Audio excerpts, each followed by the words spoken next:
It's James here from GoodGuitarist.com, and today I'm going to show you how to play Whole Lotta Love on acoustic guitar in a couple ways.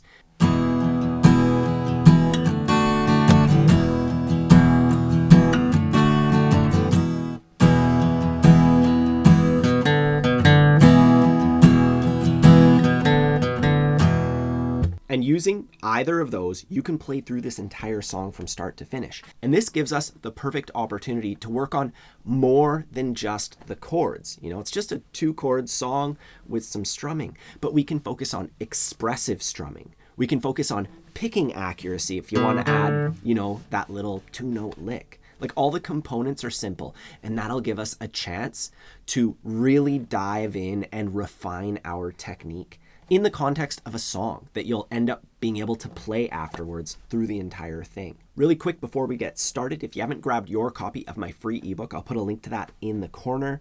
You'll also see I have a course, Learn Guitar Once and For All, and we can talk more about that later. Anyways, we're gonna dive in with the chord shapes. We have E major, which sometimes is the first chord people learn, going to a D chord. And there's a simple way to make that switch by pivoting off your index. So we have our E chord, we lift up our middle and ring finger, and then we can just slide our index up to the 2nd fret, and then we can make our D shape. And if you're not familiar with these shapes, like I said before, I have tons of other resources designed for absolute beginners. This song is like one step after that, when you're ready to start some expressive strumming and adding some little licks to your playing and, you know, cool stuff like that. Anyways, we want to be comfortable with those shapes and making those switches accurately, and then we can add some strumming to them. It goes like this.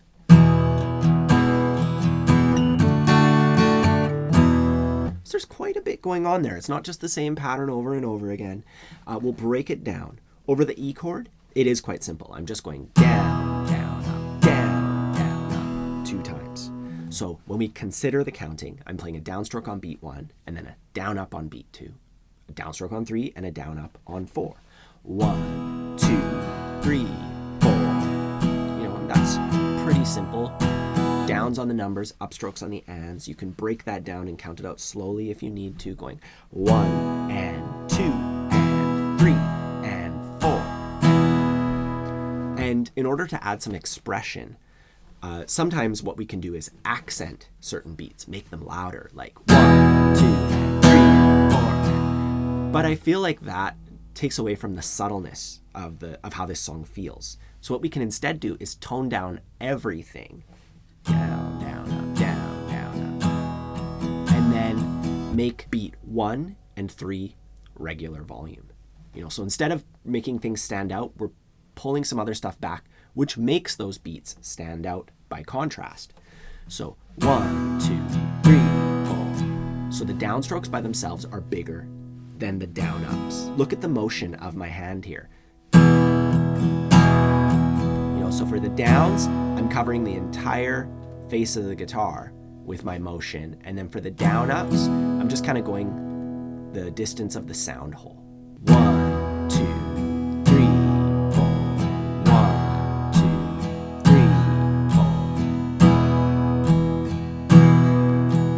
4. And you know, these components are simple, but just like the test of a good chef is if they can make eggs properly. You know, simple thing, just making eggs. Everybody makes eggs in the morning, but if you can make them amazing, you're good, right? So we're going to take simple chords, simple strumming, and we're going to make it amazing. Moving on to our next measure, we're going to strum E on beat 1, and then we switch to D using that trick, and then we go down, up, down. And we're going to have to count this out to make sure we play everything in the right place. So on beat 1, we play our E chord, we switch on the and after 1, and then the D, we go down, up on 2 and. Just like before, we're gonna miss beat 3 and then play up, down on the and of 3 and beat 4. So 1 and 2 and miss and 4.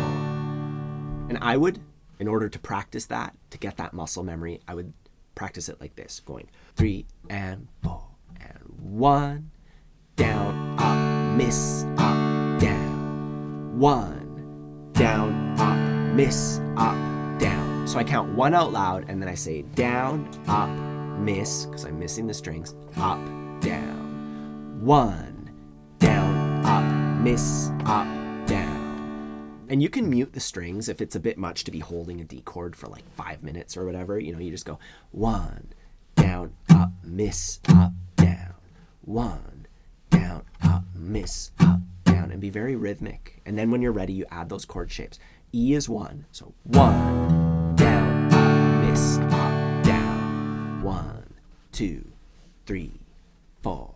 1, down, up, miss, up, down. That's going to be the toughest part, is getting that together. But if you go through it slowly, go through it in the steps that I've outlined and take your time with it, it shouldn't be too tricky. I actually have all this outlined on my website, like the order of how to practice all of this stuff with the diagrams. That's completely free, so you can go there when you're ready to practice this.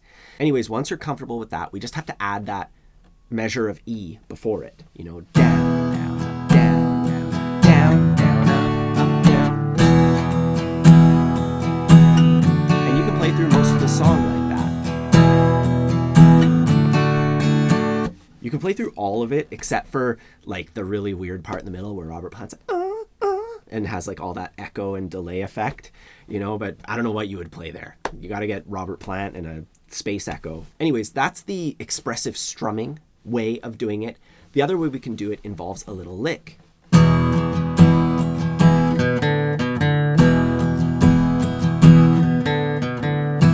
And the cool thing is it borrows a lot of elements from that other one. We still strum the first measure the exact same way. The rhythm of that lick is the same as the rhythm of the strumming, you know, down, up, down. So let's just focus on that.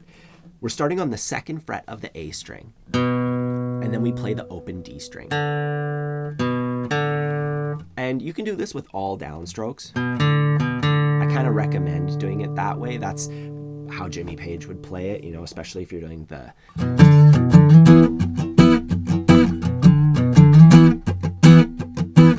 you know, like the rock and roll version of it, which, by the way, if you want me to teach that on electric guitar, just let me know in the comments down below and I can always fire that one off. It's one of the first songs I learned, one of my favorite Zeppelin tunes. Anyways, when it comes to playing this lick, we're just going between those 2 notes 2 times, and the timing is the same as the strumming. So 1 and 2 and 3 and 4 and you'll notice I have it written at the top here with the counting. You just got to line up the notes with the counting. Take your time to count 1 and 2 and 3 and 4 and 1 and 2 and 3 and 4 and, you know, step 1 is try it without the counting and get used to it, get that muscle memory going. And then step 2, add the counting. And then it's just a matter of strumming E to beat 1 and then switching into picking mode. You know, and that's a whole thing that is often overlooked. Like when you're strumming, your arms moving like this, and then picking, you have to anchor, you have to suddenly get into it. So I would practice that transition from strumming into picking on a physical level. And what we do here is we strum the E chord, and as we strum it, we end up landing on our pinky and or ring finger, anchoring them to the guitar. And I'm just touching them kind of beside the top of the sound hole. You could even touch the thinnest string, like, you know, hug them underneath the high E string. So you strum and then you land there and you're ready to play your lick. And at this point, there's kind of 2 levels of knowing this. You know, there's being able to do the motions in the right order and it sounds pretty good. But then there's that point where you really listen. You could even record yourself, like using your phone. There's always like some voice memo program, and you just record yourself playing this and critique it and think like, okay, maybe the chord shapes could be a bit cleaner. Maybe the rhythm could be a bit tighter and I can get out my metronome and practice that. You know, maybe the note volume, some of the notes are louder than the others and I want it to be even. You know, and since this is such a short piece of music, this is your chance to really refine it. And the end result will be, not only will this piece sound really good, but a lot of those things will trickle down into all the other stuff you play on guitar and improve your technique in just in general, right? So if you enjoy learning guitar with me, I'd really appreciate if you could take a moment to subscribe to the channel. And beyond that, if you want to improve your skills on guitar, whether you're a beginner or you're more into the intermediate stuff, the expressive strumming, even like fingerstyle, blues, whatever, I have a ton of courses designed to take you from where you're at to where you want to be on guitar. And I'm going to put some links down below so you can check that out and see how I can help you become the guitar player that you've always dreamed of being. Either way, have a fun time practicing, and I'll see you soon.